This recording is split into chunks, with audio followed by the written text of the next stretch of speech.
We have a crazy loaded pod. We are talking all things number 3 pickleball player in the world being suspended for 60 days and a $50,000 fine. What? Yikes.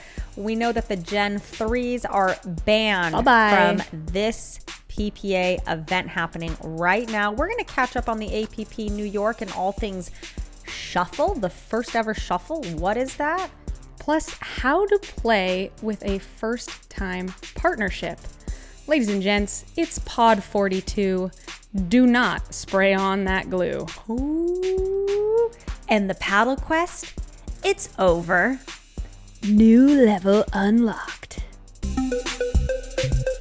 You tuned in now to this pickleball life. I'm K-Dubs and Jilly is my wife. She's the pro and I've got the filler. She's sweet to me, but on the court she's a killer.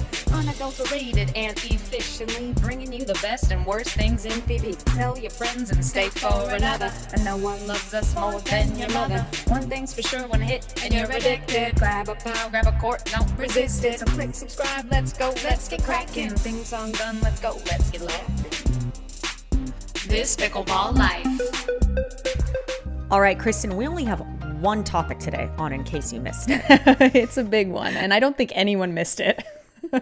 That's right. As we alluded to on our last pod, Andre Daescu has been suspended for 60 days from the UPA and fined $50,000, which we're going to talk about in a second. So just as a refresher, UPA now means PPA and MLP. He is the leader of his Arizona Drive MLP team, so they at least get to keep their position from what they did in Atlanta.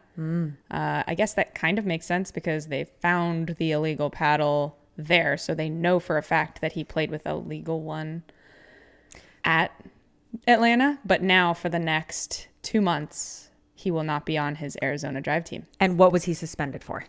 He was suspended for a foreign substance on a paddle. So the big question is, was this truly the first time he ever tried it, or has he been using a paddle with a foreign substance all year? Well, and it's interesting because I heard from one MLP insider that he may have gotten away with this, but there were too many different stories from him and his team about why this paddle had the substance on it, how it came to be in his bag, and how it came that he turned it in for testing. Yeah, at the end of the day, I think what it was on his paddle is basically like what you spray on concrete in wintry climates to make it not slippery. So it's a spray on grit, similar to what you might see on like a Lux paddle out of the box, but this was added after the fact, which is what makes it illegal. I mean, this is crazy. We're talking about arguably the number, 2, 3 player in the world here who's been playing so well. And one highly respected individual came up to me in New York and said, and she goes, and she's a coach, she's a player herself, and she goes, well, I guess we know why he's been playing so well this past year, which I did not. I really don't piece believe together. That. Yeah, it's the same testing entity with all of the PPA and MLP events. It is kind of interesting that it happened at the very first MLP of the year, though. So in the past, MLP and PPA have been sort of using the same rules, but the deflection standards were different. So I'm assuming now that they are fully integrated, that there are no rule changes as far as the paddle testing. Well, when I first heard about this, right, we said on the pod last week that I thought Andre was going to sign a Striper appearance. Hello, Striper. This is a very rare appearance from one of our cats, Striper. So rare. It's been 2 pods. Maybe 3. Now is not the appropriate time for cuddles, honey. So on the last podcast, we touched on this, that I felt like this was going to get kind of swept under the rug for him if he signed a UPA deal. Yeah, a new deal and stopped playing the APP. So my sources say that he has signed a UPA deal, so he's done with the APP, which obviously affects me and the fact that I was supposed to play with him on the APP all year. And we'll talk about partnerships later. So it sounds like he did sign the deal, Kristin, the UPA deal, but still received this massive fine and suspension. So what could have been worse than this? Like a ban? $100,000? And where in our rules, I've read the player handbook does it say anything about a fine being able to get that high. Well, it certainly leaves ambiguity. Right. But what I find funny is it specifically mentions fine numbers in the like $2,500 kind of zone. Yeah. It's quite a large jump, to which I guess that when he signed a new deal, they were like, okay, you're basically top 5. You probably should have been paid way, way more than this. So we're going to raise your salary and then call a $50,000 fine that we like gave inside of your contract. Brings you back down to your original contract value. Andre's getting $25,000 more on a $75,000 raise that they've fined 50 for. Well, we don't know the, Who knows? I think it's Who a good knows? guess. We obviously don't. They really don't owe him much at this point. They have obviously incredible leverage with this going on, but I presume based on previous antics by the PPA, where we know, with complaints of middle fingers and F-bombs flying, that there have been sort of like hush-hush $25 fines that never happened in the past. They've never publicly been like $50,000 fined for unsportsmanlike conduct or anything of that nature. So is this the new guard? Is this the future? Are we going to start seeing fines of this nature for other future crimes in pickleball? We'll see. Is this the UPA-A effect? Is this the Jason Aspey's era? We'll see.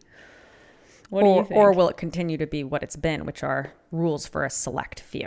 Some Yeah. rules are implemented, some punishments are implemented, and then other players are protected. It definitely feels a little bit like the Sarah Ansbury thing. Like, oh, here's a convenient person we don't really care about with a company that's not in our pocket majorly. Let's punish this random outlier of Andre Daescu and Proton that isn't, Ben, Annalise, Selkirk, or Joola. Yeah, super interesting. I mean, Just asking questions. I mean, Andre and Proton to me don't feel as similar as that, like Gamma and Sarah Ansbury. Like it still feels like it's Andre, Yeah. Like there's a little more gravitas there. For sure, Or for gravity sure. to the situation. But I appreciate the analogy you're making. Quick cue, is gravitas the Latin word for gravity? I never really thought about it. I don't know. I think of gravitas as like someone has like a certain gravitas. Right, like And a then- charisma, like Yeah. a impact. A weight. But it might actually literally be the Latin word for gravity. I can't focus No with, way to with know. a cat's claws in me. How do you think I feel every day? Oh my goodness. You'd think after 2 years our cat would learn that we don't want to be stabbed in the skin. Jeez, We have Louise. one cat that stabs us. The other cats have figured So it out. I would be shocked if that fine was actually implemented. Yeah. Shocked. Well, Which is good for Andre. And I hope it, Yeah. And you asked me something. You said, well, how would you feel about this if this happened to a player you didn't like? You like Andre a lot. You respect Andre. And I said I wouldn't feel any differently, which is kind of like sad. Like I feel sad for players who feel like they need like a 1 to 3% edge. Players who are already that good feel that much pressure to get good results. Are you really only as good as your last tournament? Sure feels that way in pickleball when there's 45 events across 2 tours. yeah. No, definitely takes a bit of passion and know-how just to like mine through the previous results of pickleball to find out how many medals does this person have and what's their best result been. Like the stats are really lacking, so you really have a short memory of who's been doing what. But 2 months, what does that put him at? August, June, July, he'll be out. So speaking of rules and paddles, No. Oh, and who will Gabe Tardio play with? I did look briefly at the list when I was like, okay, Gabe's high and dry. so Gabe is Who's the Andre's best player he could sub with? partner. Right. For those of us who don't Gabe know. Tardio has been playing with Andre all year. I was like, oh, you know what it's going to be? It's going to be Riley Newman. And sure enough, I just looked at Sacramento. Okay, Oracle. Riley Newman, Gabe Tardio. Okay, Oracle. I like it. I like it I a think lot. they're going to be good for each other. Riley needs someone who's like not trying to steal his thunder. Gabe just does his job. He's like, okay, you want me to do this? I do this. And I think it's going to be exciting. So speaking of rules and paddles, I had on really good authority yesterday that the UPA was going to imminently ban Joola Gen 3s. And that would be implemented today, Wednesday, May 29th. So being the researchers that we are, we did text message, good idea, Kristin, a player who's playing in Dallas right now in men's qualifying. And I asked him, are you going to play your Gen 3 today? And he wrote me back, they are letting us play with them today in qualifying, and they are saying they will not be allowed in the main draw. So, who will be the greatest downgrade from their Joola? Who will be the greatest defect effect of the Joola crowd? That is such a great question. Should be interesting. That is such a great question. Do you want to make any predictions? I have to think about that, but boy, do a couple names come to mind I'm not immediately. saying this out of like anyone being not as good as just their play, but people who have been really playing well this year more significantly than last year come to mind. Millie, Brooke, obviously Kate Fahey, Deckel and Tyson. So yeah, it'll be certainly interesting just to see how their games appear as they transition back to a non-Gen 3, non-alpha paddle. If it's true, I say good for the UPA. Yeah. So yeah, what do you guys think? I mean, I had a friend reach out to me and say, hey, I've been playing the Gearbox Pro and I don't really want to be that guy anymore at my club. You know, I'm already tall and strong. What would you recommend I play with? And I said, well, if you want a power paddle, go get the Azul Thrive, the Thrive Azul. It's an incredible paddle, hits like a truck, sexy paddle. It's awesome. So if you want a power paddle, that's the power paddle I would recommend. And it just won this really great Power Paddle of the Year award. And so he went and got it and absolutely loves it. But this perception of I don't want to be that guy. I mean, what do you guys think? What do you pod listeners think? Like, do you have any qualms being the person showing up to the court with the Gen 3 or the Gearbox Pro? Yeah. I mean, not to jump ahead, but with Andre out last week, Jack Monroe subbed in a Gearbox Pro. Mario Barrientos. We love Mario. We definitely had a few different people approach us, kind of elbow us like, oh, Gearbox. But, you know, at the end of the day, Mario's been playing that paddle for a while, and it was the Jack Monroe effect too. So I don't think that's a totally, all or nothing, but definitely you look at like what makes you better with a paddle like that. And I think the problematic part is how often it's a person getting in the way of an out ball. That to me is the biggest kind of indicator of this is probably not good for the sport. Mm-hmm. So we've obviously talked ad nauseum about the paddles. Yep. So speaking of New York, let's catch up for a second. We went to the Big Apple. We left with a little bit of hardware. I had 2 last-minute partnerships. I made it to the quarterfinals with both. Pleasantly surprised. No, I feel like you beat everyone I expected you to beat and had tough battles against the teams that, really nothing. So Andre pulled out at 3 p.m. on Thursday. Mixed is Friday at 9 a.m. 24 hours before the event. Less than 24 hours. So I was able to sub in Steven Madonia. I think you guys will be hearing that name a lot. He's an amazing singles player. He's only been playing pickleball for 6 months. Yeah. Plays out of South Florida. Guy's strong gonna be tennis background. Really, really good. Pretty tall, pretty strong. Like he's got power. And funny, both my partners for New York had been playing the Gen 3. Then it gets banned. And I'm like, I could have benefited for the first time with a partner with a Gen 3. I've never had one. And then they get banned. So I guess I only get to lose to them in the finals, like with Simone, but didn't get to benefit from it. I'm just kidding. I don't think they should be played. So I don't care. You saved yourself for Sunday. So yeah, two quarterfinals, one with Regina Franco and one with Steven, and then was so excited to play the shuffle. So tell us what the shuffle is, Kristin, and how did Jenny come up with it? And who's Jenny? So Jenny Klitsch, sister of Tim Klitsch, owner of the Texas Ranchers. Jenny we've known since 2021. also a former pro tennis player, right? She's the commissioner of the And APP she is the Tour. commissioner of the APP Tour, and she realized that when most people organize a group and go play pickleball and rec play, what do? You play with one person, and then you play with the other person across the corner, and then you play with the third person. So you play every mix-up of those 4 people. So what they did was they took the top 16 men and the top 16 women, and they split them up into 4 courts, and then you played with everyone on your court, and the big winner and the second place person based on win-loss record and point differential advanced to the semifinals. The one thing I would add to that is they made sure the 1 through 4 seeds They started split up in the 1 through 4 different- seeds and then randomly shuffled the everyone remaining else. 3, which worked itself out because obviously there's people like Jill in the field who are better than their points because she's only played 3 events. So she ended up on a court with Judith Castillo and Allison Harris and Carolina, whose last name I will not butcher. And so then you play through that court, you play through the semis, which again, they kind of take and mix you up so you don't end up with the same person whose court you were just on with. And then you advance to the finals. So same system, 2 players advance. And the goal of the shuffle, high level, is to determine the best player on the tour.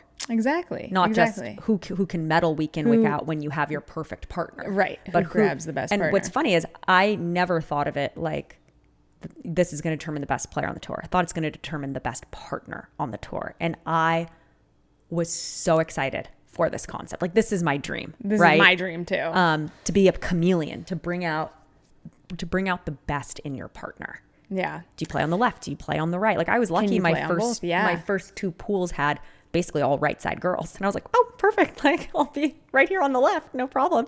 And then going into the finals with Megan Fudge, Susanna Barr, and Krista Getcheva, Megan, I was like, you're playing amazing. You want to start on the left? And she was like, yeah. And to her credit, I mean, she was amazing. Yeah. And she deserved to win that entire shuffle. She really deserved it. She played so clean. So clean. So clean, so aggressive strategic. too. But so aggressive But that's too. clean and strategic. She to was me. bleeding confidence. Like, her sweat smelled like confidence. Yeah, yeah. And part of what got Krista Getcheva into the finals was that she was in the pool, the semifinal pool with Megan. And with Megan, they crushed Mari, Humberg, and Carolina. Like Interesting. 21-12. It was rally scoring. You just cannot lose by that differential. It almost guarantees you're not going to get out of the pool. Yeah, you have to be really careful. Yeah. Like, I was stressing in the first pool, actually, because I win my first with U-Date. I go with Allison Harris, who I'm thinking like, oh my gosh, right side specialist. I've been wanting to play with her. I'm so excited.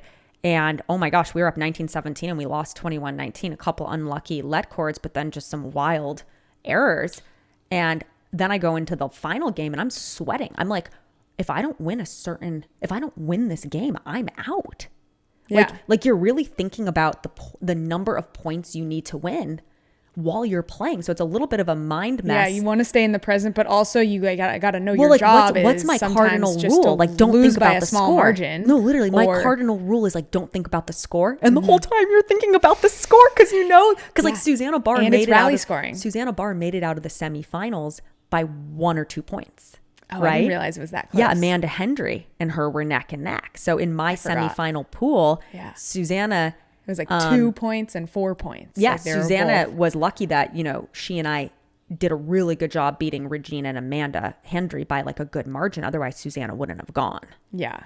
Yeah. Yeah, so it's rally really exciting. scoring. I can't wait to see them do it again. I think they need to rename it though, because it's hi Toby, you're not wet. This is an improvement. That's great. Yeah. By the way, for those of you who did listen last week, Toby fell in the pool. I don't know if we were ever clear about why Toby was soaking wet or what the interruption was. Yeah, but Kristen was like, we really need to explain explain why Toby was wet. I'm like, Kristen, what do you think the pod listeners are going to think happened to Toby? But then someone asked me in person. They were like, so what happened to Toby? You never said. So there you have it. Now you know. I think they need to rename it. I don't think shuffle is the right explanation for this. I think it's like partner swap. King of the court. Who's queen of the court? Yeah. Queen of the tour. Like, I think there's something top dog. Yeah, the head honcho. Just kidding. Wow, Kristin. You should apply for a marketing role at the APP, the head honcho. No, I'm only saying that because that's the Dinks thing. They have like a whole tournament series called the head honcho. But point being, it's a super fun format. So if you tell us, is shuffle a good name? What would you call this? What would you call this? Yeah. The rec play wizard. The rec play wrecker. No independent thought. Jill and I have this ongoing joke where we have each other's thoughts, and when someone says something we were thinking about, we say no independent thought. Do you guys have that with your significant other? Do you mind merge? Some people think it's really healthy in relationships to, have separate jobs, separate hobbies, spend time apart, have separate friends, and then Sleep Chris separately, and I live separately. Chris and I are just trying to be one person. Yeah, same clothes, work together, same job. When We she's just gone can't for learn 10 our minutes, lesson. we're texting. Super healthy. Yeah. Oh my gosh. Jill misses me when I go to the bathroom. So yeah, super fun shuffle format. So yeah, Megan Fudge came out on top and Jack Monroe won the men's. We had an awesome time in New York City, in Manhattan, staying in our friend's apartment. Super helpful. Shout out to Lindsay. And we went to amazing dinners every night. What was your favorite meal? Probably Hearth. I mean, it's so nice we did it twice. So nice we did it twice. It's an easy answer. No seed oils, grass-fed, wild caught. I liked Lupa a lot too. It's all so good. Lupa means she-wolf in Italian. I'm continuing to be more and more impressed by the APP. I get asked a lot. Like I was on DJ Young's podcast yesterday, which should release in a few weeks. And he asked me, what are the key differences in your mind between the APP and PPA? You're in a unique position that you were a gold card holder on the PPA last year, and now you're playing the APP. And I just told him, I said, look, you're paid within 48 hours. You're paid pretty good money. Like last week I made $900 per quarter final. So that's $1,800, $2,200 for second place in the shuffle. The APP doubles that amount of money if you play in 12 APPs. If you play in 6, they give you 50% of that in bonus. If you have one sponsor doing prize money match, you're walking away with really good money on the APP and exposure. So this was streamed on Fox Sports 1. I had a bunch of people write me saying, oh my God, I just saw you on TV. The streaming quality looks amazing. The announcers do a great job. The quality and the coverage is just incredible. They've got refs, whether you're 3-0 or 6-0, you have refs. There were 69 referees in New York. And yeah, the streaming and the streaming partners are world class. The tennis venues are iconic, but I felt like they do feel a little empty at times. And they did Pickleball United, the rollout courts. So we have a video of what that looks like. It was the first time we had ever seen it actually being literally rolled out like carpet.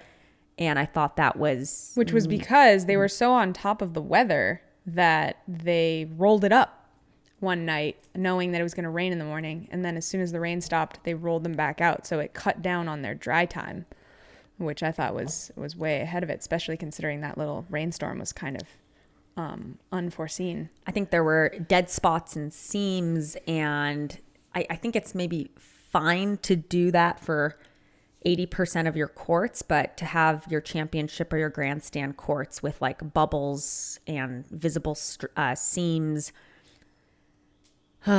yeah, no, I don't think that was the right call. And I think tricky. They knew that. I think everyone knew that, right? But Billie Jean King the tennis center would not allow them to paint lines this year. So I don't think they're going to go back. Which is so interesting to me because, there. Yeah, I kind of feel that way too. Interesting because obviously it's at their expense. They're paying for the paint, and then they're going to have to pay for it to be repainted back to tennis. So I don't know why they would have such an issue with it. They're getting fresh lines out of it, but I know. Who knows? Kim Kleister's played. Yeah, with our friend Caitlin Kerr. Uh-huh. Go team One Las Vegas Night Owls. Draw round. Yes, both are owners. Caitlin showed up in an MLP sweatshirt, which was not allowed. Please remove. So yeah, really cool venue, but kind of the too big for pickleball in a lot of ways, and a little hard to get to, but it's cool. It's cool to be a New York event. I did talk MLP to draft there a couple of years ago. I did talk to Jenny. I said, are you guys considering gambling? She said, yeah, of course. I said, well, when? She went, well, our partner UTR Sports, and this is true, they have a partnership with IMG. So UTR is really a kind of a gambling specialist because they have their pro tennis tour where they sell matches.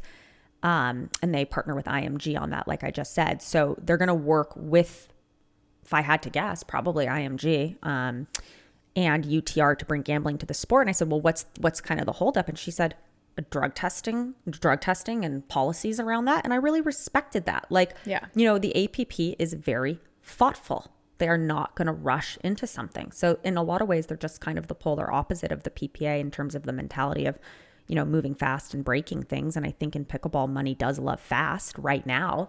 Mm-hmm. And I mentioned to her, like, why aren't we streaming all these courts? There's no PPA this weekend. So you have like potentially 100,000 diehards who are looking to consume live pickleball content. And you've got one court streaming for 4 hours a day? I was talking to my dad about this yesterday as a, pickleball viewer. And he was like, yeah, the coverage looked really great on Fox Sports, but it is a little tricky to find when you're used to the convenience of YouTube. Yeah. And I said, yeah, that's easy for you and I to say, tech savvy people who are the diehards. But how many more people are going to accidentally consume pickleball because they're flipping through the channels, because they're looking for baseball and they're like, what is this? Oh, this is kind of fun. Oh, yeah, I've heard about this. Oh, I played last week. What did pro level pickleball look like? So you are going to have much greater reach doing the ESPN, the Fox Sports versus pickleball TV. I agree, but why YouTube. does it have to be an either or? Like I said to Jenny, streaming costs have gone down demonstrably in the past, 3 years. iPhone streaming quality is amazing. Like, wouldn't you rather have 10 courts at least streamed for the diehards? And then as long as you have one or two amazing quality courts, you offer it as bonus camera. You know what I mean? No one's going to look at that and think the APP stream is atrocious. Well, and it is one thing. And they disagree. They want their product to be really high quality. But I think it's a missed opportunity. So maybe I'm not offering the right solution, right? Maybe it's not an iPhone, maybe it's something else. All I can tell you is there's a big missed opportunity there, because someone said to me yesterday, you turn on the TV and it's the semifinal match. Okay, well, what was the road to get there? Where was the journey for these players? Who is the biggest upset in the quarterfinals? Totally. Yeah. And PPA has increased their YouTube cameras by double, I think, this year, because it used to just be one streamed grandstand, one streamed center. Now they've got the bonus cameras. 4 bonus cameras throughout the venue, but they are definitely noticeably worse quality. And as we saw with MLP, the grandstand court was pretty atrocious, but pretty much equal to what those bonus cameras are, and we were complaining about it. So you do have to be careful that you don't create a product that leaves people going, oh, I know what the APP looks like, and it looks like SHIT. Yeah. So I do hear that. I do too. And I just hope that in the same vein as, yes, we definitely want gambling, but yes, we definitely want to do it after we're doing drug testing, that this is just a matter of time, and they will have an awesome second streamed court in the near future. Yeah. But so far, definitely been impressed by everything the APP has done and the way that they go about it, the mentality behind it, the thoughtfulness.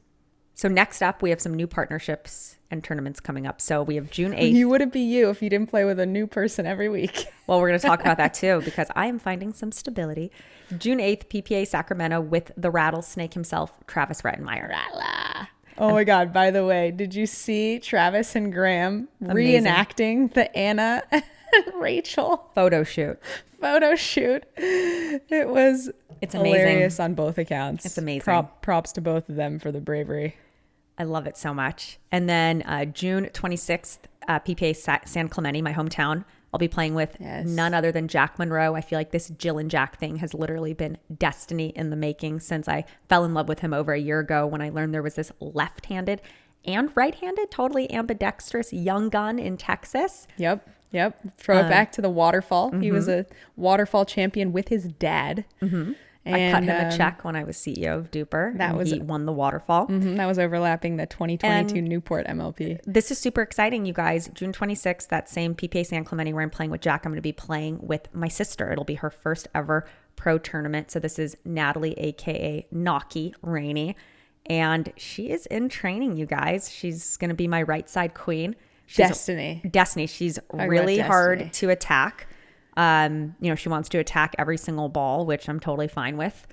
And she's learning the transition zone, and we're going to have a freaking blast. She's like nervous. She's like texting every day, like giving me progress reports on her playing. So good. I cannot wait. I hope the version of Natalie that we see when this finally comes to fruition is the swagger, take heads off version that we know and love. Like, this nervous side of her I've never seen. She's normally just like, she's a legend. NCAA All-American from Pepperdine. She is like so dedicated to like showing up. Like, she wants to play well in San Clemente. Yeah. But you guys have sister ESP. So she already has like a 30% edge on the field. Totally. Of people who might be your partner. We're going to have a blast. And then July 3rd is a big APP major in Southern California in my backyard again.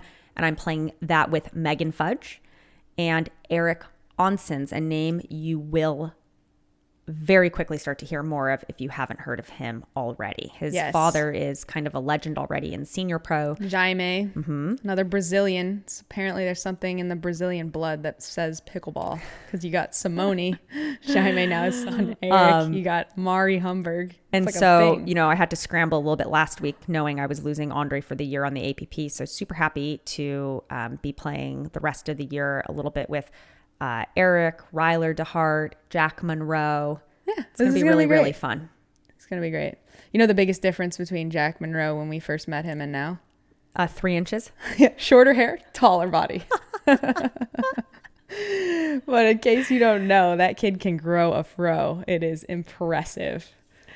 So on the topic of next up, it's interesting. I think we're going to be seeing more players actually moving to the APP. I have been hearing rumors that the UPA is firing some of its pro pickleball players who are on contracts for material breach. Makes sense. Yeah. I mean, like we said, from the day we learned that they were going to try and merge after they had the big bidding wars, how are they going to try and get out of this? So first was the reductions, then was the buyouts, then was now, where we're seeing people who kind of got left behind in the draft, and they're like, what do we do with these people? Players. We actually, turns out we didn't need them. Yeah. So they're finding nooks and crannies in their contract. And I don't think there's anything wrong with that. I don't think, these players are in material breach of their contracts. Like, some are playing APPs when they shouldn't have been. Some were supposed to show up at MLP and had literal job duties, and they didn't show up. I wonder how many have been supposed to do clinics with Johnny Pickleball and didn't. And this is why you see some commentators like Michelle Esquivel and Rob Cassidy. So they were undrafted to play, but they're contracted players. So the UPA is trying to put these players to work. Right. Job duties and descriptions were given to MLP signed players who didn't get drafted. And, a lot of these players, frankly, haven't been fulfilling those duties. So super interesting to see who's kind of getting released off of these contracts. Absolutely. You want to talk about Paddle Quest? Paddle Quest. Should we talk about Ketone first? Absolutely. I did just have Ketone right before the pod, and I have finally gotten to the place where it tastes good. I know. I truly sip it and savor it. Yeah. And it does remind me of the idea of someone telling you, like, this is really fine scotch, or this is really fine tequila. And you're like, really? People like this? What? David Smith, senior pro, came up to me in New York and said because of the pod, he bought it and he likes it and feels the difference. So I love hearing from people when they try it. So tell us, please, in the comments, or write us if because of the podcast you've purchased this and tried it and how it's affected you. And, you don't even have to use my code, which is Jilly B, by the way. You can find it in Sprouts. You can just go to Sprouts. Yeah, buy one bottle for $4 and try it, or maybe buy a couple. Buy $12, $15, $16 worth of stuff and give it a try for a week. Totally. But it's really life-changing. It's my secret. I'm almost sad to like give it away. Pro players, don't listen to this. It's a calming, focusing sort of feel. So it pairs well with caffeine. You like to do yours with your rainstorm. Yep. And they just came out with a ketone plus caffeine product. Super exciting. Super exciting. So ketone up. So let's talk about Paddle Quest, you guys. I have been paddle questing. Yes. Tried some really fun different paddles. We have really been stoked about having a tough decision. You know, there's so many hard. Great paddles out there, and So many great legal paddles. not all of them have a trampoline inside. So I played New York with a Gamma Airbender 13 millimeter, and right now publicly available is the Airbender 16. And I don't know if I've like ever had so much fun with a paddle. Like I can drop shot, creative. I can lob. My hand speed is probably 20% faster because it's head light. And what's funny is And it has holes in the middle. So hand speed and those holes, right? Less drag. I've been really like under this conception that I like a head heavy paddle. And I think that's been wrong. And I think that's been slowing my hands down. It's been a Band-Aid. So long story short, I've just like felt so comfortable with it. Had a ton of fun with it. And here I am, a pro who's been testing a bajillion paddles, and like I'm even learning about my own like self and what weights I like. Like I thought I liked head heavy, but it turns out with like a little bit head lighter, my hands are faster. Yeah, it's always kind of catch-22 or a mix, yin and yang, of if you make your head heavier, you have more mass, more force, so you can create more power in the sense of like a golf club iron, right? A heavy thing smashing into the ball. But pickleball is not just ground strokes. Pickleball is not just serves. Yeah. So when you get to the net and you're 14 feet away from a Gearbox Pro smashing at your face with a little flick, you want to be able to have the reaction time to get your hand back in front of the ball. So and that's something been really like fun to see. Something I've been able to do with this paddle, because it feels so much lighter, even though it's still like 8.5 the way I let it up. It's just that distribution, the weight distribution in a paddle just makes such a big difference. All of a sudden I'm having like one-handed counters, which I've never done before. I don't know if you noticed that, like 3 times, like really fast. Yeah. So let me know, you guys, in the comments if you've tried the Airbender, the 16. Really it basically feels like a Lux, but way poppier. Exactly. Like way more speed. Yeah. And I still see a lot of people playing the Lux on the rec courts. Another cool thing that the Airbender has is weight kits. So there's one weight kit that can go inside of the hole of the throat, and then there's another weight kit that can go in the butt cap. Yeah. So you can distribute more of that weight into the handle if you want even more of a headlight feeling, and you can put a little bit in the middle for more forgiveness. And then, of course, you could still put some lead on the upper areas of the paddle if you wanted to distribute more weight that way. So super cool exciting paddle. Times. I had some friends hit the Airbender too while I was at the courts, and they were like, oh my God, how do I get one? So the 16 is out now. The 13 will be released in November. Cool. So we're going to make an official announcement June 1st, but those of you who are pod listeners heard it first. We are now Gamma family, Team Gamma, Gamma'd up. Gamma damma do. So freaking excited. So excited to align with a brand that shares our values, that wants to win and do it the right way. And that's really important to Gamma. And I loved that. Have known Jen and Paige and a lot of the Gamma team from way back when we were on our Duper era, and have always enjoyed working with everyone involved in the team. And they support pickleball. They support MPL. They support Duper. And APP Tour. Yep. And they just came out with the Chuck ball, which I'm super excited about. And it is like a Franklin ball with a little bit more speed, but a lot better durability than the Vulcan. Super excited for all that is to come. So for 90 days, I have a really deep discount code. It's JillyB25.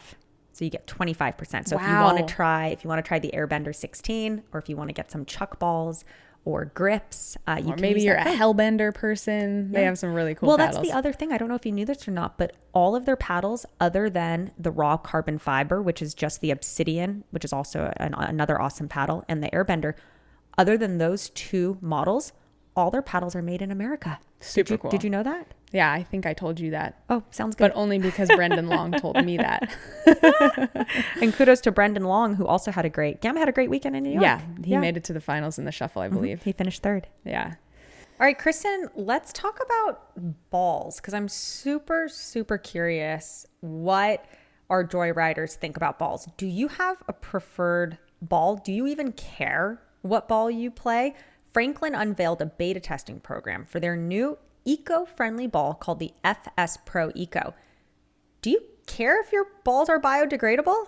I think it's exactly one of those things where they don't care until there's an option, and then they're like, oh yeah, what are happening to all of these broken, destroyed balls? Like, are they filling up our landfills? It's the fastest growing sport in America, so it's the fastest growing form of litter. And, you know, there is a lot of plastic waste in the world. I just happened to, on the plane, watch this whole documentary on how little recycling actually gets recycled. So yeah, the same thing happened to golf tees, where they developed biodegradable tees. And that's why they're kind of like bendy after a few days.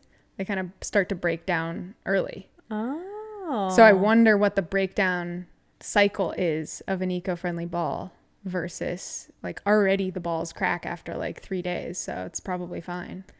Interesting. It'd be really cool if those golf tees were biodegradable in the form of like a squirrel could run away with it and eat it, and it could like feed the surrounding golf animal community. Oh, you know that would backfire, and then it'd be like, oh, the squirrels are stealing the overpopulating, and now tees. the trees are dying because the squirrels are eating too many of the leaves and the acorns. Okay, well, I have a ball that I really like, genuinely. And actually, before I had even tried the Gamma Airbender paddle and fell in love with it, and even started the conversation with Gamma about paddles, way before that, I fell in love with the Chuck ball. I know, the Chuck is great. And it's a unique color, too. I think a lot of people disliked the Dura, like, dull yellow color. And the, like, neon greens can be too much for people. So it's kind of like an in-between yellow. But I found it to be a really durable ball, really fun ball to play, where it's a little more Franklin-esque, but it has a little more speed. Yeah. So it's a nice blend. Yep. And I think the differentiator with the Chuck ball is they have tested it rigorously in cold and hot.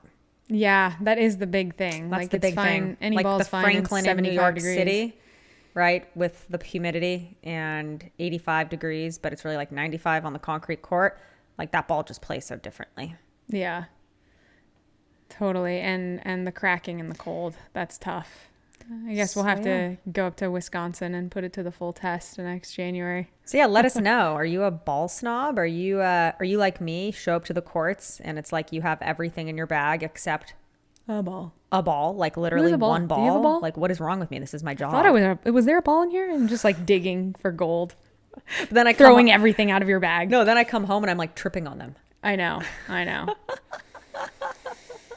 They're seemingly free until you're out of balls. 100%. The other cool thing, the librarian ball.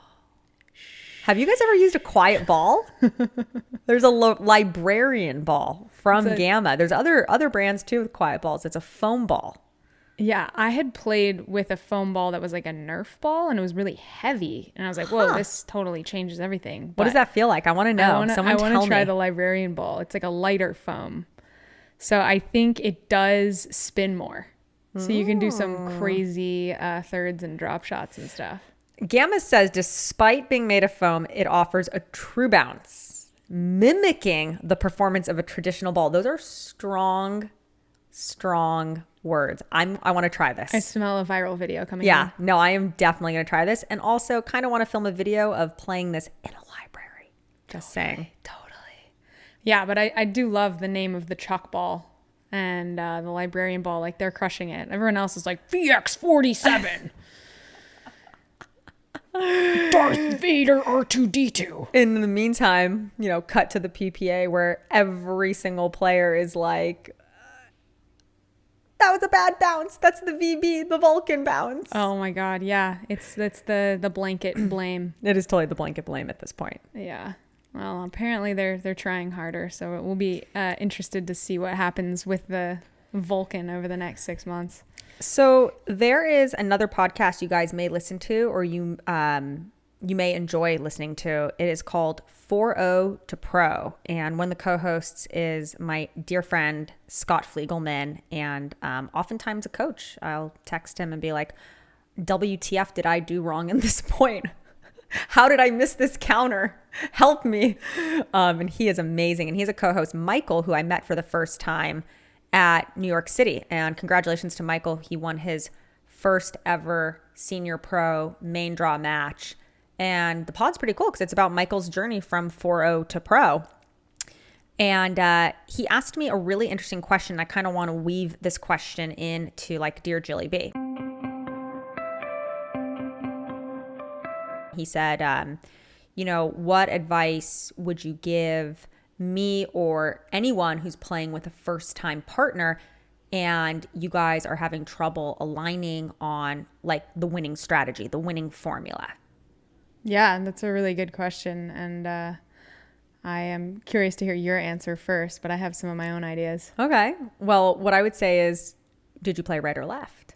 I was like, well, we played straight up. To which I'd respond, well, where's the logic in that, right?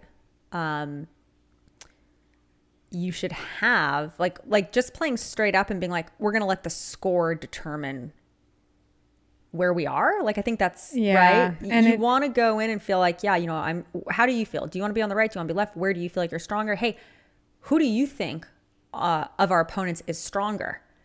Because if that guy likes it fast, well, put him in front of me. Like, I'll handle that, right? Because like if you think your strength is power, well, maybe get in front of the stronger person, right? But it's important to maybe play a few points, look at your partner and go, hey, how have we been winning points? And ask your partner that. Literally, how have we been winning points? Do you want to double down on that? So that would be my answer. What would be yours? Yeah, I think a lot of people play straight up because they don't want to assert themselves as like, well, if I say I want to play left, that means I think I'm a better player. And I don't want my blind partner, first time partner to think I am like, think too highly of myself or something. And to which I say, okay, play right. No, but the truth is that like we all may have strengths on each side that are different even within ourselves. But if you at least start with a consistent position, then you can develop a consistent data. Whereas if you're playing 1 point left, 1 point right, 1 point left, and then how do you get any data that way? We got backwards on the return, and then we wasted we lost 3-4 points just being in the wrong position on the return. I find pros have trouble playing straight up. Like I have played with female pros, top 20 in the world, who've been like, look, I don't care where I play, I just don't want to move. I don't want to move that much. Let my brain narrow in and zone in on what side I'm on and what my patterns are. Another great thing about rally scoring, just having your side and you stay there.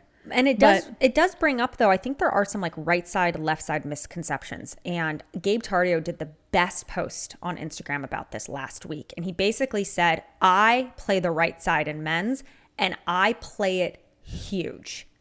Do not believe for 1 second that the right side is dinking, not missing, resetting, and maybe a counter here and there. No way. If you're playing the right, create the opportunities and play big. And what's interesting is I played right with Megan in the finals of the shuffle. I played right with Georgia Johnson, right, in Sacramento. In gender doubles, I love the right. I love it. You can actually really cause utter chaos on the right side. Totally. I can see that.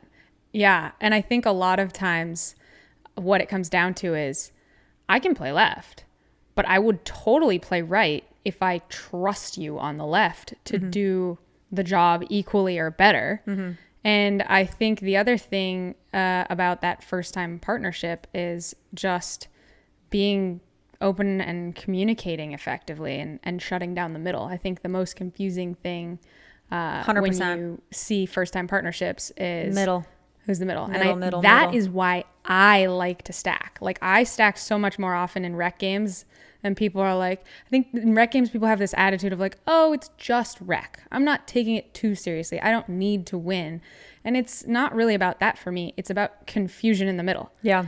If you play left the whole time, I know the middle is by default yours, unless you get pulled and then I'm there for you. Unless we have, you know, a spazzy point and we're playing defense. But by and large, we get a floater in the middle, I am leaving you that ball. Mm-hmm. If you're constantly switching back and forth, then you have to constantly remind yourself like, okay, middle is yours. No, wait, middle's mine. No, middle is yours. Now middle is mine. So I think that's really the reason I would advise all of you to stack more in rec play, because at the end of the day, when you go play a tournament, then you're used to stacking. Well, I also like it to practice the returns. Mm-hmm. You mean practice switching on the return? Yeah. Yeah. I really like that. And pros will do that all the time. So like when we have a warm-up game, if I'm playing mixed doubles and I'm playing with a right-handed guy and I'm going to play the right all day, we'll still in our warm-up games always practice switching. Yeah. Yeah. Another thing I don't see people do often enough that you're huge on and has won me so many points without even hitting a ball is the fake switch. The fake. Yeah, basically that the person at the net should by default be looking for that ball every time. Okay, so there's... even if they don't switch. So the two signs in pickleball are what? You've got open hand for I'm going to switch and a closed hand for I'm going to stay. And then... Wrong. I always say there is no stay. There is only fake. Okay. Yeah. Trick question. I know. I should have gotten there. You were going to say, and the third sign is fake. No, there is no stay. There is only just move around like a chicken with your head cut off and win free points. Yeah. And so often when I'm looking like I'm switching to the right from the left, it just funnels the ball so far to that right side that they just miss. Yep. And I didn't even hit it. But I won the point because of my movement. There you go. Never underestimate how you can influence a shot when you're not touching the ball without even hitting the ball. Yep. Love that, K-Dubs. Who taught you that? You're the best. Thanks, You're the best, Jilly B. Oh. So big. Should we move on to big props and big flops? Yeah. I wanted to give some big props to some young guns. Obviously, if you follow the APP, you know they have a whole crop of next-gen players, but two of our young guns, Aaliyah and Lauren, Aaliyah Brown and Lauren Mercado, it's Brown, right? Were playing together, and they had a tight 10-12 loss to Amanda and Kelsey on center court that I was watching a few points, and I've had extensive conversations with both of their moms, so I now feel like a second mom, like an auntie, whether they realize it or not, just watching them grow and thrive and get big and learn how to get outside of their shyness, because I think all of us teenage girls kind of have that internal shyness meter. And sports are such a great way of letting it out and finding that blend between like being a fierce competitor while also being a courteous sportsman. And I think sometimes that it's a tricky battle to find, but I'm glad to see them getting some good points in. My favorite Aaliyah story is I played her in Cincinnati in women's and we won.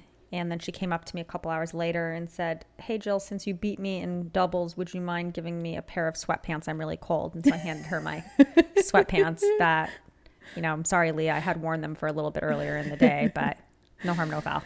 I'm done. You're still running around like a chicken with your head cut off. Basically, you don't need your give me your pants. You don't need them. So great. No, but kudos to them. They're playing great. And I think one of my favorite parts about playing a little bit more APP this year is the health of the ecosystem. So what's interesting about these events are you have a ton of next-gen young talent at the events. You've got senior pros who are obviously crazy talented as well. And then you've got pros and you've got amateurs. Like it's a really healthy ecosystem, which I think makes for like kind of happier players actually. Yeah. Like everyone's interacting in the pro player tent together regardless of like their age. It's cool. No, absolutely. I also wanted to give a shout out, obviously, to Jack Monroe. Yeah. Not only did he win a double gold, but he had to sub in Mario Barrientos for Andre Daescu. So he won men's and then he won the shuffle.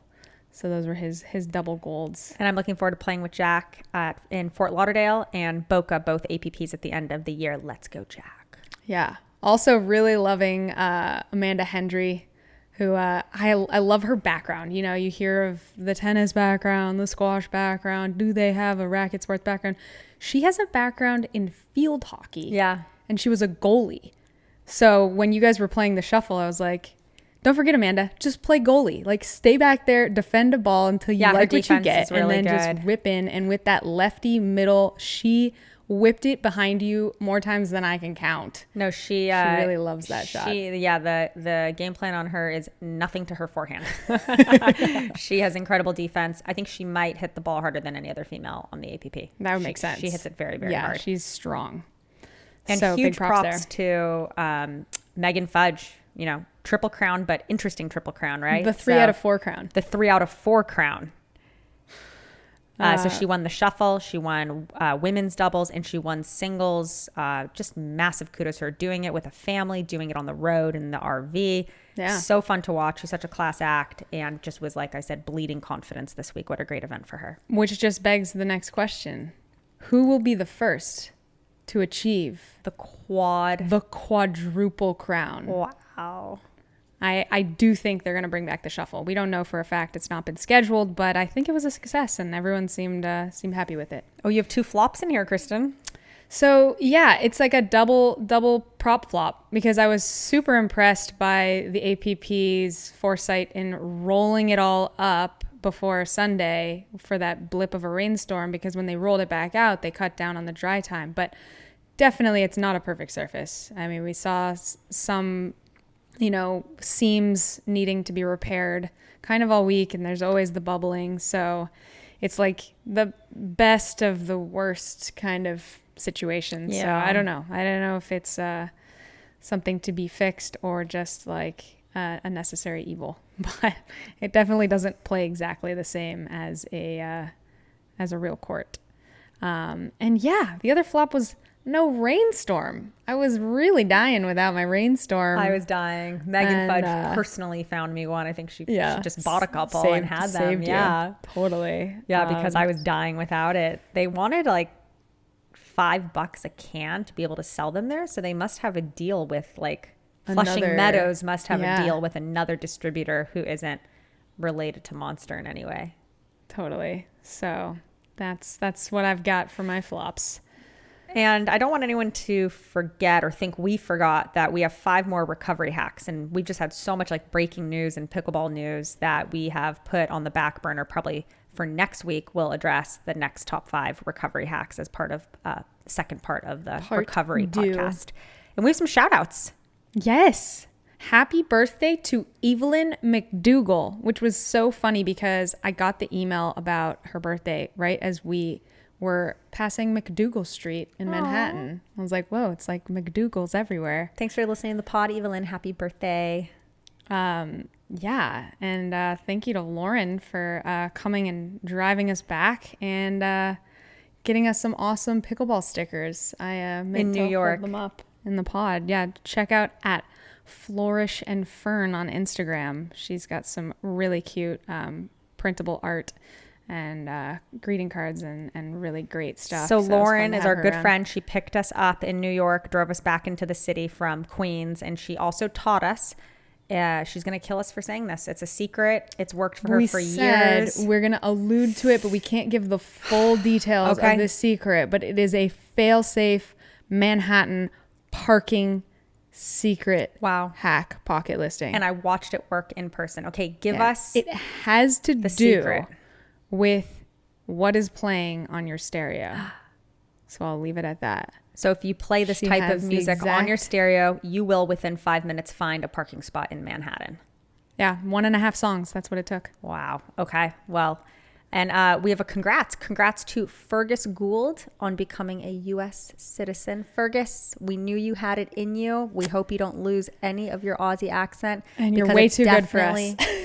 Definitely the best part of you is your accent, Fergus. Yeah, I don't think he's going to lose his accent, but hopefully he doesn't lose his dry wit and his lack of ignorance.